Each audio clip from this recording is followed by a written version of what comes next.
बहुत समय पहले की बात है। एक छोटे से गांव में एक चोर रहता था। उसका नाम रघु था। रघु बहुत चालाक था और गांव के कई लोगों के घरों में चोरी कर चुका था, लेकिन उसे कभी पकड़ा नहीं गया। एक नई योजना। एक दिन रघु ने सोचा, अगर मैं सिर्फ चोरी करता रहूंगा तो हमेशा डर में जीऊंगा। मुझे कुछ ऐसा करना चाहिए जिससे मैं अमीर बन जाऊं और लोग मेरी इज्जत भी करें। रघु को एक दिन पता चला कि गांव के राजा को एक ईमानदार और होशियार मंत्री की जरूरत है। रघु के दिमाग में एक योजना आई। वह एक साधु के रूप में भेष बदलकर राजा के दरबार में गया। राजा की परीक्षा। राजा ने रघु से पूछा, तुम कौन हो और तुम्हें क्या चाहिए?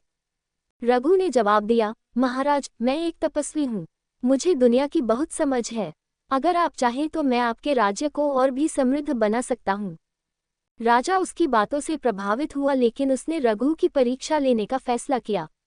उसने कहा, अगर तुम सच में बुद्धिमान हो तो मेरे खजाने को बिना किसी सैनिक की मदद के दोगुना करके दिखाओ।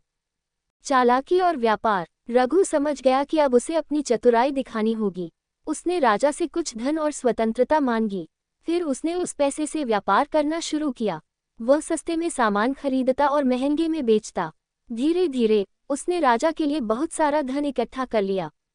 कुछ ही वर्षों में राजा का खजाना दोगुना हो गया।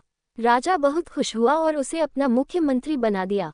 सच्चाई का खुलासा। अब रघु अमीर और सम्मानित व्यक्ति बन चुका था, लेकिन एक दिन उसने सोचा कि उसे अपनी सच्चाई राजा को बता देनी चाहिए।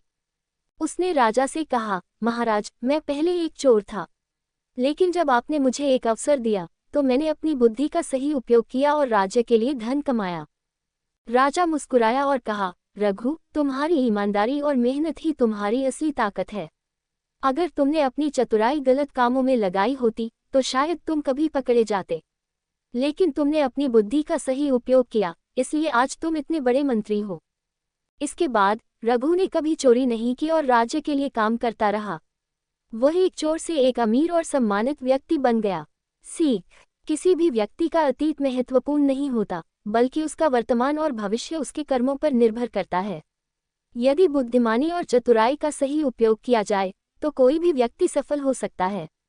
ऐसे ही और कहानी सुनाने के लिए चैनल को सब्सक्राइब करें, लाइक करें और शेयर करें।